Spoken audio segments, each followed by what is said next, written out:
Hello बच्चों, मैं विनय Pandey sir. और आपका उसी जो क्रमबद्ध तरीके से फिजिक्स चल रही है आप उसको देखते रहिए। अभी हम लोग बात कर रहे हैं, आज पोजीशन वेक्टर पे बात करेंगे। और पोजीशन वेक्टर पे पिछले वीडियो में बात हो भी चुकी है और इसका हम लोग आज न्यूमेरिकल सीखते हैं। मैंने आपको पहले ही चर्चा किया था कि पोजीशन वेक्टर, किसी भी पॉइंट का पोजीशन वेक्टर कैसे निकालते हैं। जैसे ये हमारा कोई पॉइंट है, ये पॉइंट हमने लिया। मैं बार बार बता रहा हूँ क्योंकि पोजीशन वेक्टर का बहुत ही रोल है और आप बहुत आसानी से फिजिक्स सीख सकते हैं इसमें। ये सबसे पहले ओरिजिन से आप इसको मिला दीजिए। ओरिजिन से जैसे ही मिलाते हैं आप इसको मूल बिंदु बोलते हैं। मूल बिंदु को आप पॉइंट से मिला दीजिए, ये आर वेक्टर कहा जाएगा। मूल बिंदु को पॉइंट से मिलाइए, जो पॉइंट ये है, इस पॉइंट का कोऑर्डिनेट हमने ले लिया x, y, z।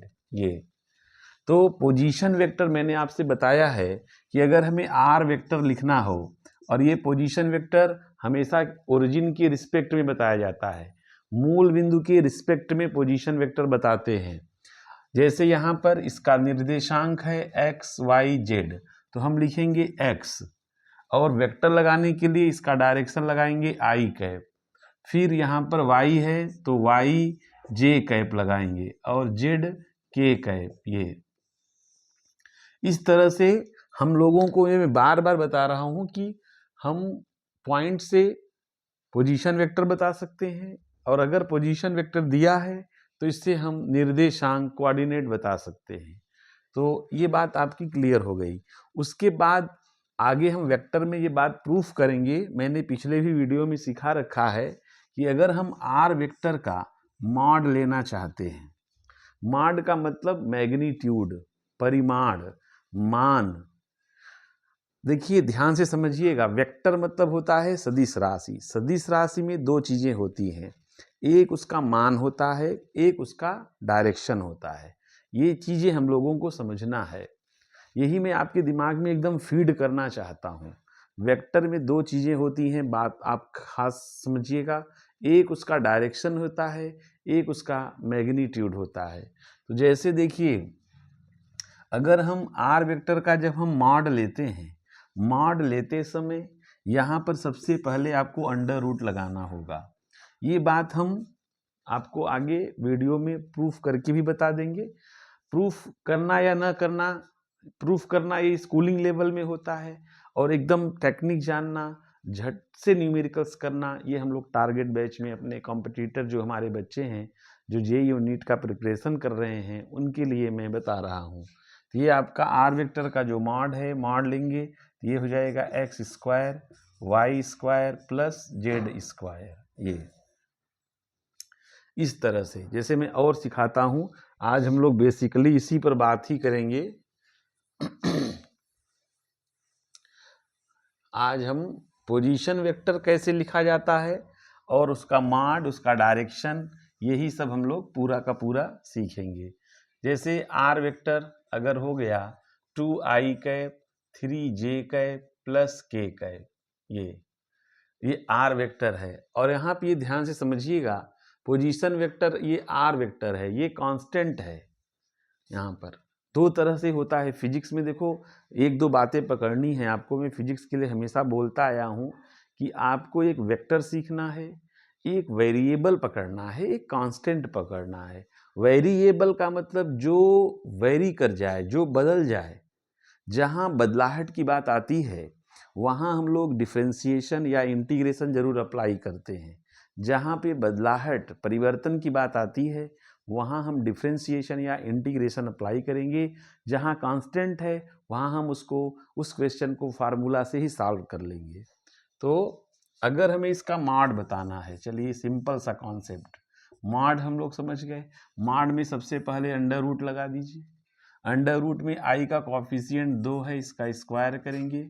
जे का कॉफिशिएंट 3 है, इसका स्क्वायर करेंगे। के का 1 है, के के बगल में कुछ नहीं है, तो हम 1 मान के चलते हैं। तो ये आपका हो जाएगा 2 का स्क्वायर करोगे 4 आ जाएगा, 3 का स्क्वायर करोगे 9 आ जाएगा, प्लस 1 अंडर रूट 14। ये आपका मॉड वैल्यू आ गया, रूट 14। अब इसी में देखो, जैसे ये कह दे कि जो आर वेक्टर है, आर वेक्टर का दूसरा क्वेश्चन है, ये तो पहला क्वेश्चन समझ लीजिए कि हमने मॉड निकालना आपको सिखा दिया। तो आप किसी भी वेक्टर का मॉड कैसे निकालेंगे ये पक्का कर लीजिए। उसके बाद जैसे आर वेक्टर का एक्स एक्सिस, ये आगे भी सिखाएंगे, यहाँ भी सिखा दे रहे हैं, बार बार सिखाएंगे तो आपको आता रहेगा। आर वेक्टर का एक्स एक्सिस, वाई एक्सिस और जेड एक्सिस के साथ क्या एंगल बनेगा, के साथ क्या एंगल, एंगल का मतलब कोण बनेगा। Clear? X axis, Y axis और जेड एक्सिस के साथ क्या एंगल बनेगा। अब इसको देखिए जरा, क्वेश्चन तो आप लिख गए हैं, पीछे आप करेंगे। सबसे पहले हम लोग बात करेंगे एक्स एक्सिस के साथ क्या एंगल आएगा। अगर हम एक्स एक्सिस के साथ एंगल देखेंगे तो हम इसको लिखते हैं कैसे, एक्स एक्सिस के साथ एंगल के लिए हमेशा हम कोसाइन अप्लाई करेंगे, कास अल्फा के साथ लगाते हैं। ये 3D में दिया होगा तो हम कास अल्फा के साथ लगाएंगे, अगर 2D में करना होगा ज़्यादातर वहाँ tan साइन कास तीनों लग सकता है। लेकिन अगर ये 3D है जैसे आई जे के, इसमें 3 डायमेंशन है, 3 वीमा है, इसका मतलब ये 3D का क्वेश्चन हुआ। यहाँ हम कास अल्फा से ही डायरेक्शन अप्लाई करेंगे। तो कास अल्फा हमारा हो जाएगा, ये देखिए ये आपका कंपोनेंट होता है, एक्स वाला वैल्यू होता है, ये वाई वाली वैल्यू होती है और ये जेड वाली वैल्यू होती है। तो अब आप देखेंगे यहाँ पर ये एक्स वाली वैल्यू है, इसको हम ऐसा भी लिख सकते हैं आर एक्स अपान आर, ये एक्स वाली वैल्यू है, आर एक्स अपान आर लिख सकते हैं। तो आर एक्स की वैल्यू हम यहाँ पे लिखेंगे 2 और आर की वैल्यू लिखेंगे, आर की वैल्यू हमारा मॉड में आ चुका है √14। तो मैं चाहता हूं कि आपको फिजिक्स का बिल्कुल हार्डनेस गायब होना चाहिए, आपको फिजिक्स सबसे ईजीएस्ट सब्जेक्ट नज़र आना चाहिए, और ये भारत के सबसे ईजीएस्ट चैनल पे आप प्रसारण देख रहे हैं। तो अब आपको ये मिल गया, ये अल्फा क्या है आप समझिए इसको। जैसे ये एक्स एक्सिस है और ये आर वेक्टर है, तो ये आर वेक्टर अभी मैंने बनाया भी था आपको दिखाने के लिए। तो ये एक्स एक्सिस के साथ जो एंगल बनता है उसको हम अल्फा बोलते हैं। अब बात आती है कि अगर हमें इसी क्वेश्चन में वाई एक्सिस के साथ कितना एंगल बनेगा तो उसको हम बीटा बोल देंगे। तो यहाँ पे हम कास बीटा, वह एकदम कंप्लीट जानकारी दी जा रही है आपको, बिल्कुल इजी मॉड में, नो कंफ्यूजिंग, बिल्कुल ऑर्डर में दिया जा रहा है। आप उसको ध्यान से सुनते रहिए, जो बताया जाए, जैसा बताया जाए वैसा ही समझने की कोशिश करिए। तो कास अल्फा आपका हो जाएगा कास बीटा, बीटा हमारा वाई एक्सिस के साथ का एंगल है, तो हम वाई वाला पार्ट इसमें ले लेंगे। वाई वाला पार्ट चाहे हम इसको आर वाई कह सकते हैं अपान आर, आर वाई की वैल्यू यहाँ पे 3 है और आर की वैल्यू यहाँ पे √14 है। क्लियर?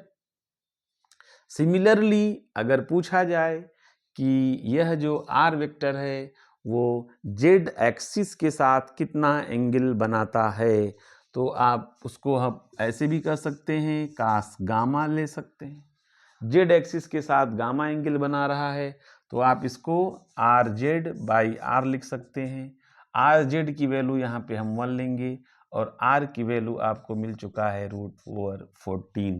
तो हम लोगों ने पूरी तरह, हम ऐसा चाहते हैं कि आप बिल्कुल क्लियर कट सुनिए, और कोई भी बुक, एक अच्छी सी बुक हम आपको बाद में ये सब प्रोवाइड भी करवाएंगे, अभी तो हम आपको यहाँ पे दे रहे हैं।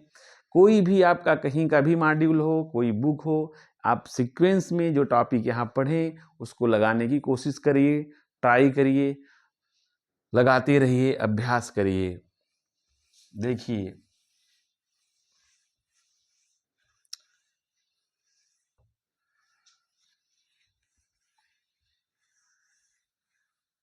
अब क्या होगा आपका, ये तो हमने मॉडुलस वैल्यू बता दिया और एंगल कैसे निकलता है। 3 ही बातें मुख्य होती हैं, मॉडुलस कैसे निकालते हैं और एंगल कैसे निकालते हैं। अब क्या करना है, जैसे और क्वेश्चन देखेंगे, आपको दे दिया कि ए वेक्टर, या ऐसे दे दिया कि वेक्टर आई कैप प्लस 3, यहाँ कर सकते हैं 0.1 आई कैप 0.2 जे कैप प्लस एक्स के कैप, ऐसा दिया है 0.1 आई कैप 0.2 जे कैप प्लस एक्स के कैप एक यूनिट वेक्टर है, एक यूनिट वेक्टर है, तो x की वैल्यू क्या होगी, x का मान क्या होगा, ये हमसे पूछा जा रहा है। x का मान पिछले वीडियो में हमने आपको इस तरह बताया भी था। तो यहाँ से आप देखिए, इसका सॉल्यूशन समझिए अच्छे से। 0.1 आई कैप 0.2 जे कैप और x के कैप, ये क्या है, एक यूनिट वेक्टर है। तो x का मान पूछ रहे हैं, मतलब ये जो वेक्टर है, this vector is equal to, ये कोई भी यूनिट वेक्टर है। ये जो वैल्यू है दिखा है कि ये जो वेक्टर है ये कोई भी यूनिट वेक्टर है। अगर ये कोई भी यूनिट वेक्टर है तो हम इसको लिख सकते हैं A cap, B cap, I cap, आपको जो मर्जी करे वो लिख सकते हैं। और चूंकि यूनिट वेक्टर लिखना है इसलिए हम लोग इसको कैप लगा करके लिखेंगे। तो यहाँ पर हमने यूनिट वेक्टर लिख दिया। अब हम इसका मॉड लेंगे, ठीक है, ये देखिए मॉड ले लिया। क्यों मॉड ले रहे हैं, क्योंकि हमें x की वैल्यू निकालनी है। तो मॉड लेने पर क्या होगा, अभी अभी मैंने बताया था कि आई जे के अगर ये तीनों हो तो मॉड लेने के लिए सबसे पहले रूट अप्लाई करो। रूट में हम लोगों को इसको क्या लिखना है, आई का कॉफिशिएंट का स्क्वायर करते हैं, आई के गुणांक का स्क्वायर करते हैं, फिर जे के गुणांक का स्क्वायर करेंगे, ये देखिए, फिर के गुणांक का स्क्वायर करेंगे, और यहाँ पे आ गया ए कैप। तो ए कैप का मॉड लेने पर 1 आ जाता है। मैं हमेशा बताया हूँ कि यूनिट वेक्टर जो भी हो उसका मॉड लेने पर 1 लिखना चाहिए। अब आपको यहाँ पे दोनों साइड में स्क्वायरिंग करेंगे, जब दोनों साइड में स्क्वायरिंग करेंगे तो रूट कैंसिल हो जाएगा। तो यहाँ से आपको मिलेगा 0.01 0.04 X square is equal to 1। Clear हो गया। अब 4 और 1 5 हो जाएगा, 0.05 प्लस एक्स स्क्वायर प्लस 1, उसको उस साइड ले जा करके माइनस करेंगे तो X square is equal to, ये माइनस हो जाएगा 1 माइनस 0.05। अब इसको सब्सट्रैक्ट करेंगे, 1 में से 0.05 सब्सट्रैक्ट करेंगे तो आपको मिलेगा, यहाँ पर 5 मिलेगा, यहाँ पे 9 मिलेगा, 0.95। क्लियर, ये किसकी वैल्यू आ गई, एक्स स्क्वायर की। देन एक्स की वैल्यू रूट ओवर 0.95, ये आपका आंसर हो जाएगा एक्स की वैल्यू। तो इस तरह के जो सवाल होते हैं जहाँ पे कोई वेक्टर दे करके बोल देगा कि ये जो है यूनिट वेक्टर है, ऐसा है, तो उसको आप समझना है। मतलब वेक्टर में आप बेसिकली ऐसा समझिए कि जहाँ पे आई जे के ये दिखें वहाँ पर आपको 2 प्रकार का क्वेश्चन केवल मिल सकता है, केवल, चाहे जैसा क्वेश्चन को घुमा दें। एक तो या तो मॉड लेने से आ जाएगा, एक या जो डायरेक्शन वाली बात मैंने किया, मॉड लेना। और मॉड लेना आप 3D का मॉड लेना, आपको किसी भी वेक्टर दिया हो तुरंत मॉड लीजिए। मॉड लेना हमने आपको सिखा दिया कि कैसे मॉड लिया जाता है। क्लियर है। तो हम लोग सीख रहे हैं position vector and displacement vector. अब देखिए जरा, जैसे थोड़ा सा सवाल आपको लेवल बढ़ा करके दे दें, लेवल बढ़ा नहीं रहे हैं एक्चुअल में। मैंने कहा ना, फिजिक्स में कोई बहुत बड़ा लेवल नहीं होता है। हम ये जो वीडियोस हैं वो सब नीट और मेंस कम टू बोर्ड लेकर के चल रहे हैं। ये सब आप सीख लेंगे, आपको बहुत आसानी होगी। मैंने आपको पहले ही बता रखा है कि फिजिक्स में जहाँ भी वेरिएबल्स आ जाते हैं, जहाँ भी वेरिएबल्स आ जाते हैं वहाँ हमें डिफरेंशिएशन इंटीग्रेशन तो अप्लाई करना ही पड़ेगा। तो जैसे देखिए, अगर आपका आर वेक्टर दे दिया, पोजीशन वेक्टर दे दिया 2t² i cap 3t j plus k cap, ऐसा दे दिया, और आपसे कह रहा है कि t बराबर 1 सेकेंड पर वेग, ठीक है। फिर वेग का मान मॉडुलस, वेग बताओ, या वेग सदिश भी कह सकते हैं उसको हम, फिर वेग का मान कह सकते हैं। उसके बाद कह दिया कि वेग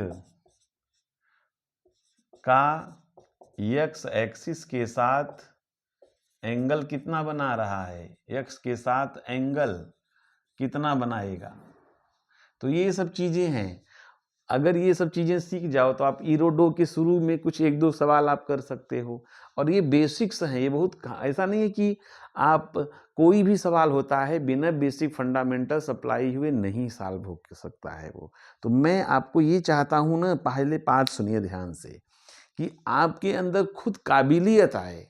मैं आपको वो कीज देना चाहता हूँ जिसके अंदर आपके अंदर वो काबिलियत, वो जज्बा आए कि आप अपने से रैंडमली कोई भी क्वेश्चन करें। आप रैंडमली कोई क्वेश्चन करने के काबिल बनिए। 10 सवाल रटने से अच्छा है कि बहुत सारे अच्छे डिफरेंट कॉन्सेप्ट सीख करके 1000 सवालों को आप लगा दीजिए। तो ये मेरा उद्देश्य है कि हम आपको 10 सवाल रटाने के लिए नहीं, 10 रट लो ये हो जाएगा। सवाल रटने से मत पढ़ो, उसके जो बेसिक्स कॉन्सेप्ट हैं आप उनसे बनो। आप जो है अपने टीचर को पीछे करने का काबिलियत ला दो। ओ ओ ओ तो ये चलो, अब हम इसमें इसका सॉल्यूशन कैसे करेंगे। देखिए, आर वेक्टर है, यहाँ पे टी है, और टी यहाँ पे टाइम को बताता है। अब यहाँ पे यह ध्यान दीजिए कि टाइम जो है चेंज होता रहता है, टाइम कभी रुकता नहीं है। इसका मतलब पोजीशन वेक्टर वेरी कर रहा है, पोजीशन वेक्टर कांस्टेंट नहीं है। तो इसका मतलब आप सबसे पहले वेलोसिटी को हम लोग जानते हैं dr/dt, ये आपको फार्मूला पता भी होगा। डिस्प्लेसमेंट बाय टाइम को वेलोसिटी कहते हैं। हम आपको मैथमेटिकल टूल्स भी ला देंगे, मैथमेटिकल टूल्स के वीडियो पढ़ेंगे, उसको आप जरूर देखिएगा। तो dr/dt, अब देखिए इसका हम डिफ्रेंसिएशन करेंगे। तो डिफ्रेंसिएशन में आपको पावर यहाँ आ जाता है 4t, पावर में एक कम कर देंगे, फिर i कैप, t का t की रिस्पेक्ट में डिफ्रेंसिएशन करेंगे तो 1 हो जाएगा, और इसका डिफ्रेंसिएशन 0 हो जाएगा। ये वेलोसिटी आपको मिल गई 4t i cap plus 3j cap. t की वैल्यू 1 दे रखा है, यहाँ पे हम 1 पुट कर देंगे। t की वैल्यू 1 पुट कर दोगे तो आपको वेलोसिटी वेक्टर क्या मिल जाएगा, देखिए वेलोसिटी वेक्टर मिल जाएगा 4i कैप 3j कैप। ये आपका वेलोसिटी वेक्टर हो गया 1 सेकेंड पर। पहला आंसर मिल गया। दूसरा आंसर वेग का मान, मान मतलब मैग्नीट्यूड। मैंने हमेशा बोला है कि वेक्टर में 2 बातें होती हैं, एक उसकी वैल्यू और एक उसका डायरेक्शन। तो ये वेक्टर पूरा आ गया, इसका माड ले लेंगे, माड लेने पे यहाँ पे रूट मारेंगे, यहाँ पे लिखेंगे 16 और प्लस 9, ये हो जाएगा आपका 25 का रूट 5, ये माड आ गया। फिर क्या बोल रहा है, वेग का एक्स एक्सिस के साथ एंगल, ये एक्स एक्सिस के साथ कितना कोण बना रहा है। तुरंत आप कोसाइन ला भी लगा सकते हो। देखो कास अल्फा, तो आपको कास किसके साथ बोल रहा है, एक्स। तो देखो वेलोसिटी ये है, तो पहले वाले को Vx बोला जाता है, दूसरे वाले को Vy बोला जाता है, तीसरे वाले को Vz बोला जाता है, क्योंकि 3 कंपोनेंट्स होते हैं। कंपोनेंट माने टुकड़े, भाग, एक x का भाग है, एक y का भाग है, एक z का भाग है। x का, y का, z का, और तीनों अगर हम जोड़ देते हैं तो टोटल आ जाता है। तो ये आपका कास अल्फा में लिखे जाएगा Vx/v, जैसे अभी लिखे थे आप, पिछला वीडियो रिवर्स करके देखेंगे तो ये डायरेक्शन, मैग्नीट्यूड, अब वेलोसिटी, इसके बाद कुछ भी वेक्टर में नहीं बचता है। फिर हम आपको आगे addition, subtraction, multiplication, components, vector से रिलेटेड हम आपको हर वीडियो एक एक बार बिल्कुल मास्टर बना देंगे हम आपको। ये देखिए cos alpha V X by V, X component कितना है आपका 4 है और v की वैल्यू 5 है, तो 4/5 ये आप लिख सकते हो, या इसमें वैल्यूज रख सकते हो। 4/5 का आप देखेंगे 37 के करीब इसकी वैल्यू आती है, तो आप लिखिए otherwise alpha is equal to cos inverse 4/5। तो ये हम लोग बेसिक्स सीख रहे हैं वेक्टर में। देखिए यहाँ देखिए डिफ्रेंसिएशन क्यों लगा, क्योंकि यहाँ वेरिएबल की फीलिंग आ गई है। अब इसके अलावा आपको कुछ नहीं मिल सकता है, ये तो कांस्टेंट वेक्टर हो सकता है, वेरिएबल होगा तो डिफ्रेंशिएशन या इंटीग्रेशन का हेल्प हमें लेना पड़ता है। इस तरह से हम लोग वेक्टर के सवाल को ट्रीट करते हैं। बस जय। अब ये आपका क्या करना है कि हम लोगों ने पोजीशन वेक्टर का बेसिक सीखा है। इसी तरह क्रमवार वीडियो आपको मिलता रहेगा। जय हिंद।